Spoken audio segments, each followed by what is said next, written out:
សុស្ដីអ្នកទាំងនេះយើងមកតសាច់រឿងរបស់យើងទៀតវ៉ាងលៀនបានដល់ទៅធំដោយសម្ងាត់រួចក៏បានដើរចេញពីព្រះពលានៅខាងក្រៅព្រះពលាបាយវៃពាក់អាវបោះស្វាយកំពុងតែឈរម្នាក់ឯងជាមួយនឹងបៃផ្កាមួយចំនួនបាយវៃប្រកាសជាបុរសសង្ហាម្នាក់ក៏ប៉ុន្តែនៅពេលដែលគាត់អត់នៅក្រោមព្រះព្រះទ័យគាត់មិនមែនជាបុរសនោះទេក៏ប៉ុន្តែបានបញ្ចេញនិស្ស័យជានារីដ៏ស្រស់ស្អាតម្នាក់វ៉ាងលៀនបានរក្សាចម្ងាយជាក់លាក់ពីមនុស្សម្នាក់នេះខណៈពេលគាត់បាននិយាយថាខ្ញុំឆ្ងល់ថាតើបងប្រុសទី3មកមានការអ្វីដែរបាយវៃបានបញ្ចេញនូវស្នាមញញឹមយ៉ាងស្រស់ស្អាតខណៈពេលដែលគាត់បានខំបបោមាត់ក្រោមរបស់គាត់រួចបាននិយាយថាជាការប៉ុណ្ណាខ្ញុំមកទីនេះដើម្បីនិយាយរឿងមួយចំនួនប្រាប់ទៅដល់អ្នកបងប្រុសទី7អ្នកមិនទាន់ទទួលបាននិមិត្តសញ្ញានិងសម្លៀកបំពាក់របស់អ្នកនៅឡើយនោះទេខ្ញុំមានវាសម្រាប់អ្នកហើយក៏បាននាំពួកគេមកជាមួយផងដែរជាមួយនឹងនោះគាត់បានប្រវិដេស្នារបស់គាត់ហើយថងមួយក៏បានហោះឆ្ពោះទៅកាន់វ៉ាងលៀនបានចាប់កាបូបនោះហើយបន្តស្កេនវាដោយអារម្មណ៍ទិដ្ឋភាពរបស់គាត់កាបូបនោះក៏ពិតជាមានអាវពណ៌ស្វាយពីរនិងនិមិត្តសញ្ញាពណ៌ស្វាយមួយផងដែរវ៉ាងលៀនបានតែដៃដោយគោរពរួចក៏បាននិយាយថាអរគុណច្រើនបាយវៃបានញញឹមទៅគ្មានបញ្ហាទេ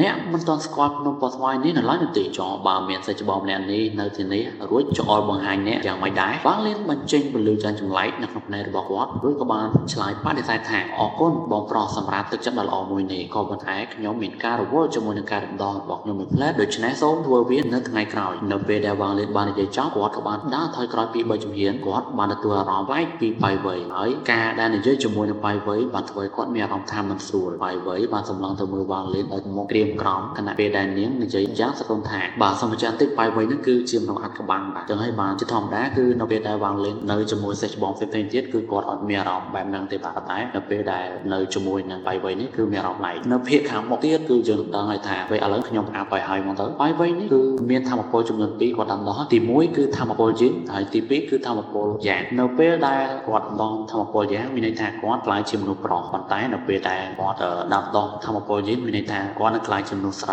ីបាទដ៏ស្រស់ស្អាតម្នាក់បាយវៃបានសម្លឹងទៅមើលវ៉ាងលៀនទាំងអស់ស្ពូនហើយបាននិយាយយ៉ាងសន្ទន់ថាបងប្រុសទី7ខ្ញុំមានន័យថាគ្មានគ្រោះថ្នាក់អ្វីនោះទេក៏ប៉ុន្តែផ្នែកប្រុសស្វាយគឺពិតជាស្មុគស្មាញខ្លាំងណាស់ខ្ញុំបានចំណាយពេលពេញមួយយប់ដើម្បីរៀបចំព័ត៌មាននេះសម្រាប់អ្នកតើអ្នកក៏ពិតចង់ដឹងពីវាមែនទេវ៉ាងលៀនបានទឹកចង្កឹកបន្តិចបន្តមកគាត់ក៏បានតែកបោដល់គាត់កាន់ហើយពលឺបសតកមួយនិងកៃពីក៏បានលើចេញមកមានសូម្បីតែតែមួយឈុតផងដែរនៅលើតុនៃរបស់វ៉ាងលៀនច្បាស់នៅពេលដែលគាត់អង្គុយចុះរួចក៏បាននិយាយថាបងប្រុសទី3សូមអង្គុយចុះបាយវៃបានញញឹមតិចនៅពេលដែលគាត់អង្គុយចុះដំបងឡាយគាត់បានចាក់ពេងតែមកពេងឲ្យវ៉ាងលៀនហើយបន្តមកទៀតគាត់ក៏បានចាក់មកពេងសម្រាប់ខ្លួនគាត់ហើយបន្ទាប់ពីចាក់ហើយគាត់ក៏បាននិយាយថានៅពេលដែលខ្ញុំបានជួបឯងជាលើកដំបូងខ្ញុំមិននឹកស្មានថាអ្នកនឹងខ្លាចជាសិស្សកិត្តិយសរបស់លោកគ្រូនោះទេវ៉ាងលៀនបានត្រឹមតែញញឹមតែមិននិយាយអ្វីទាំងអស់បាយវៃបានលើកយកពេងតែមកផឹកមកកែវហើយបន្តមកអ្នករបស់គាត់មកលើហើយនិយាយបន្តទៀតថាវ៉ាងលៀនសូមប្រយ័ត្នបងប្រុសសេះច្បងរបស់អ្នកបាទបងប្រុសសេះច្បងនោះគឺសំដៅទៅលើចៅស៊ីងសានឯងបាទការបញ្ចំទេរបស់វ៉ាងលៀនគឺនៅតែស្ងប់ស្ងាត់នៅពេលដែលគាត់បាន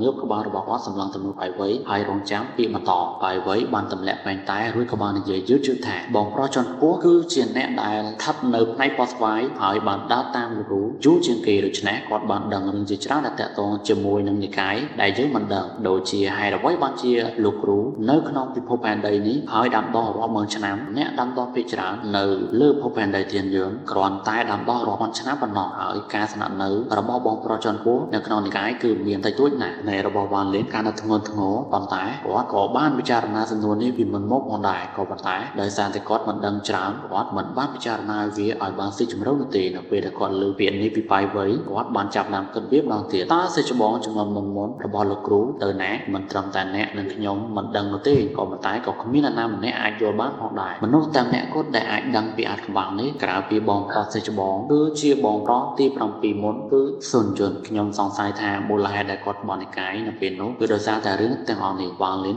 បានគិតបន្តិចមួយទៅក្រោយមកគាត់ក៏បាននិយាយយឺតៗថាបងប្រុសទី3ដោយសារតែបងមិនមានផុសតាងច្បាស់លាស់នោះទេវាគឺជាការល្អបំផុតដែលមិនត្រូវទេដោយចៃដន្យនៅឡើយលើអាថ៌កំបាំងមួយបានភ្លឺពេញភ្នែករបស់បាយវៃគាត់បានពិចារណាមុននឹងនិយាយថាណៃប៉ស្វាយជាក្រុមដែលខ្សោយជាងគេនៅក្នុងចំណោមក្រុមទាំង7ក៏ប៉ុន្តែការប្រកួតប្រជែងនៅទីនេះនៅតែខ្ពស់នៅឡើយបងប្រុសជាន់ខ្ពស់បានតម្រង់គោលដៅសម្រាប់តំណែងជាសិស្សពិតរបស់លោកគ្រូជាយូរមកហើយក៏មើលស្រាលសេចក្ដីអីការដាំដុះរបស់គាត់មិនដូចពីមុននោះទេនៅពេលនោះគាត់បានបរាជ័យក្នុងការប្រយុទ្ធជាមួយនឹងបងប្រុសទី6ដើម្បីតំណែងសិស្សពិតហើយត្រូវបានរងរបួសយ៉ាងធ្ងន់ធ្ងរដែលបណ្ដាលឲ្យកម្រិតនៃការដាំដុះរបស់គាត់បានធ្លាក់ចុះយ៉ាងខ្លាំងបើទោះបីជាយ៉ាងណាក៏ដោយគាត់មានការតាំងចិត្តយ៉ាងមុតមាំឲ្យបានចូលទៅ ក្នុងការដំណោបទ្វាអស់រាប់រយឆ្នាំដើម្បីរៀបចំខ្លួនឡើងវិញជាអកសលសុនយន្តបានបង្ហាញខ្លួនហើយគាត់ក៏បានយកឈ្នះប្អូនប្រុសទី6និងបងប្រុសចំពោះនោះសម្រាប់តំណែងជាសិស្សពិតរបស់ចវាយនៅក្នុងពិធីគុកកំណើតរបស់លោកគ្រូក្នុងរយៈពេល3ខែ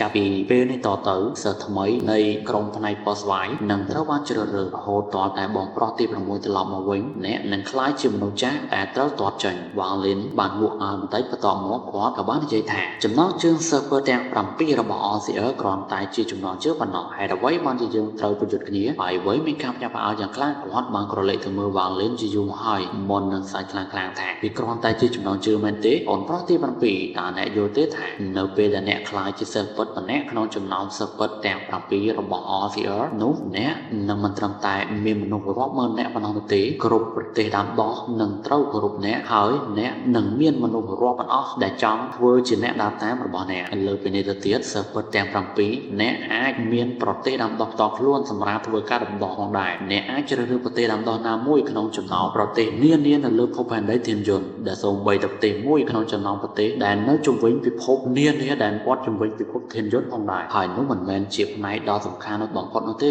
ខ្ញុំនិងអ្នកគឺជាអ្នកដាំដុះកម្រិតនៃការផ្លាស់ប្ដូរព្រលឹងដូចគ្នាហើយរឿងតែមើលគត់ដែលយើងចង់បានបំផុតនោះគឺឈានទៅដល់ដំណាក់កាល Ascendant ការដែលឈានដល់ដំណាក់កាល Ascendant ត្រូវការស្វែងរកតៅឬប្រឈមនឹងសេចក្តីស្លាប់អ្នកក៏គួរតែធ្លាប់អំពីរឿងនេះពីមុនមកដែរនៅពេលដែលអ្នកដាំដុះឈានទៅដល់កម្រិត Ascendant បាទកម្រិត Ascendant នោះកម្រិតទី7វាគឺមានគ្រោះថ្នាក់ខ្លាំងណាស់វាប្រហែលជាមិនមានអារ៉ាម 1% ទៀតទេប៉ុន្តែនៅពេលដែលអ្នកខ្លាចជាសិស្សពិតម្នាក់ក្នុងចំណោមសិស្សពិតទាំង7របស់ចវាយនោះចវាយនឹងធ្វើសកម្មភាពដោយផ្ទាល់បើទោះបីជាវាមិនអាច 100% ក៏ដោយក៏ប៉ុន្តែវាក៏អាចបង្កើនឱកាសបាន 30% ផងដែរអ្នកប្រាប់ខ្ញុំតើអ្នកណាមិនត្រូវបានគេល្បួងវ៉ាងនេះបានដល់ទៅហើមធំរួចភ្នែករបស់គាត់មកភ្លើនេះមិនមែនទាំងអស់នោះទេនៅពេលដែលអ្នកដាំដុះដែលឈានទៅដល់កម្រិតពួកយើងគឺត្រូវការត្បូង Celestial ដ៏ច្រើនស្ទើរធំបើទោះបីអ្នកដែលជាសិស្សរបស់លោកគ្រូហើយទទួលបានការអត់ហចាំខែក៏ដោយនៅពេលដែលកម្រិតនៃការដាំដុះរបស់អ្នកកើនឡើងវានឹងមិនគ្រប់គ្រាន់នោះទេក៏ប៉ុន្តែ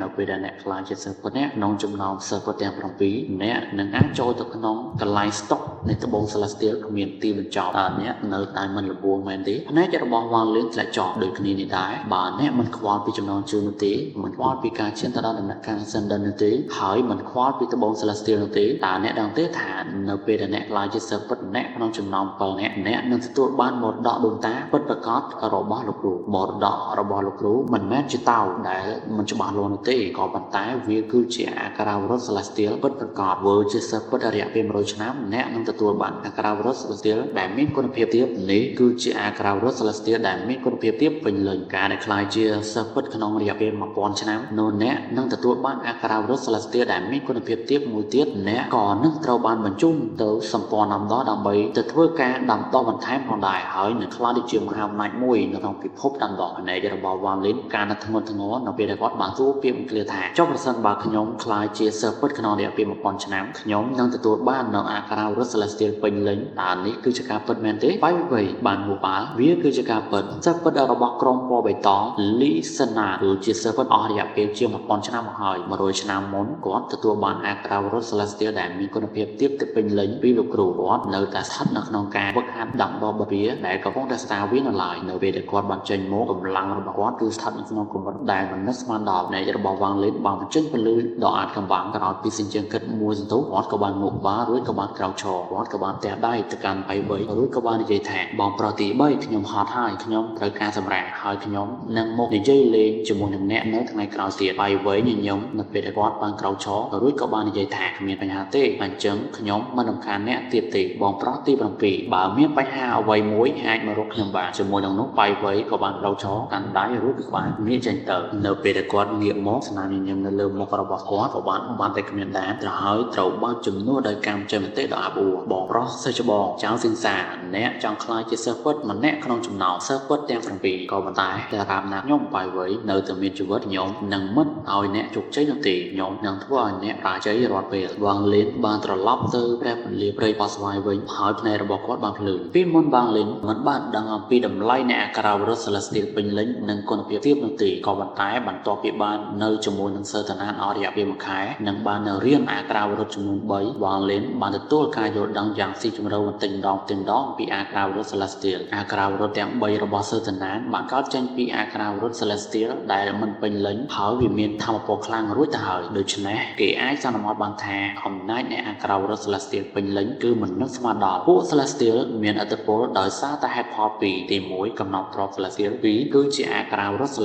Celestial មានកំណត់ទ្រព្យ Celestial គុណភាពខ្ពស់និងដឹងពីអាក្រាវរត់ Celestial ដែលមានគុណភាពខ្ពស់មានថាមពលក្រៅឋានសួគ៌ការដាំដុះរបស់ពួកគេកាន់តែខ្ពស់ពួកគេក៏កាន់តែគួរឲ្យភ័យខ្លាចប្រហែលជាមានអាក្រាវរត់មួយទៀតដែលអាចប្រកួតប្រជែងជាមួយនឹងអាក្រាវរត់ Celestial បានក៏ប៉ុន្តែតាមអ្វីដែលវ៉ាងលៀនបានដឹងមានតែបច្ចេកទេសរបស់ព្រះបុរាណតែប៉ុណ្ណោះដែលអាចប្រកួតប្រជែងជាមួយនឹងវាបាននៅក្នុងរឿងវ៉ាងលៀននេះគឺនិយាយពីកាន់ដងតែពីរប្រភេទតែប៉ុណ្ណោះទី1គឺតាក់ទងជាមួយនឹង Celestial ទី2បុរាណហ្នឹងមាន3ទៀតបាទមានព្រះបុរាណអារ្យបុរាណនិងបិសាចបុរាណបាទទៀតយើងមិនដឹងច្បាស់វ៉ាងលៀនមានបច្ចេកទេសជាច្រើននៃព្រះបុរាណពីការចងចាំរបស់ព្រះបុរាណទូសឺបើទោះបីជាយ៉ាងណាក៏ដោយពួកវាទាំងអស់មានតម្រូវការយ៉ាងតឹងរ៉ឹងបំផុតហើយជាមួយនឹងកម្រិតនៃការដាំដុះបច្ចុប្បន្ននៃរូបកាយដើមរបស់គាត់មិនអាចប្រើប្រាស់អ្វីបាននោះទេសិស្សពិតទាំង7របស់ OCR គួរចាប់អារម្មណ៍ភ្នែករបស់វ៉ាងលៀនមកភ្លឺបន្ទាប់មកគាត់ក៏បានស្លៀកសម្លៀកបំពាក់សិស្សពណ៌ស្វាយរួចក៏បានដើរចេញពីព្រះពន្លានៅពេលនេះគឺជាថ្ងៃត្រង់ព្រះអាទិត្យដែលកំពុងតែឆេះគោះនៅលើមេឃខណៈពេលដែលវ៉ាងលៀនបានដើរចេញជាមួយនឹងសម្លៀកបំពាក់ពណ៌ស្វាយដ៏ឆើតឆាយរបស់គាត់អាវផាយរបស់គាត់បានហើរទៅតាមខ្យល់ដែលធ្វើឲ្យគាត់មើលទៅគឺពិតជាស្រស់ស្អាតខ្លាំងណាស់នៅពេលណាដែលពួកសិស្សបានឃើញគាត់ពួកគេនឹងឈប់ភ្លាមហើយក៏បានគោរពឆ្ពោះទៅកាន់គាត់ដោយបាននិយាយថាបុព្វបុរសទី7នៅតាមផ្លូវវ៉ាងលៀនបានដឹងបាត់ទិញដង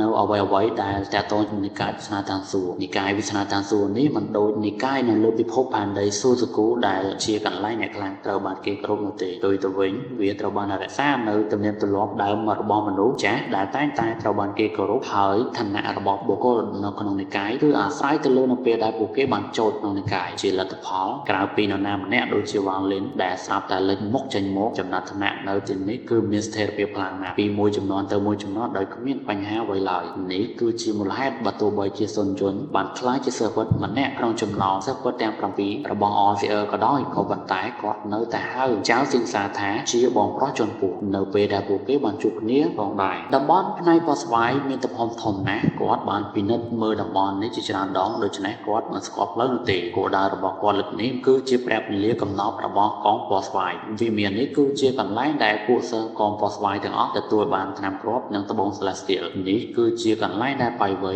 បានទទួលនិមិត្តសញ្ញានិងសម្លៀកបំពាក់របស់វ៉ាងលៀនក្នុងនាមជាសិស្សរបស់ OCR គាត់នឹងទទួលបាននូវសិទ្ធិពិសេសដូចជាការឧបត្ថម្ភប្រចាំខែនៃត្បូង Celestial គាត់បានសម្រេចចិត្តមកទីនេះបន្ទាប់ពីទទួលបានដំណឹងពីបៃវៃបើសិនបើខ្ញុំចង់ប្រកួតប្រជែងដណ្ដើមតំណែងជាសិស្សពិតម្នាក់ក្នុងចំណោមសិស្សពិតទាំង7របស់លោកគ្រូនោះការរំដោះរបស់ខ្ញុំត្រូវតែឈានទៅដល់ដំណាក់កាលកណ្ដាលនៃការផ្លាស់ប្ដូរព្រលឹងនៅលើភពផែនដីធានយន្តខ្ញុំវ៉ាងលីននឹងក្លាយជាមនុស្សដែលខ្លាំងបំផុតនិងមានឥទ្ធិពលបំផុតនៅទីនេះដោយសារតែរឿងនោះខ្ញុំចង់ឃើញតើខ្ញុំអាចឡើងទៅដល់កម្រិតណានៅក្នុងនិកាយវាសនាឋានសួគ៌នេះដែលណាខ្ញុំមិនឆ្លងកាត់បន្ទាត់ខ្សែក្រោមរបស់លោកគ្រូនោះទេខ្ញុំនឹងអាចធ្វើអ្វីៗបានគ្រប់យ៉ាងតាមដែលខ្ញុំចង់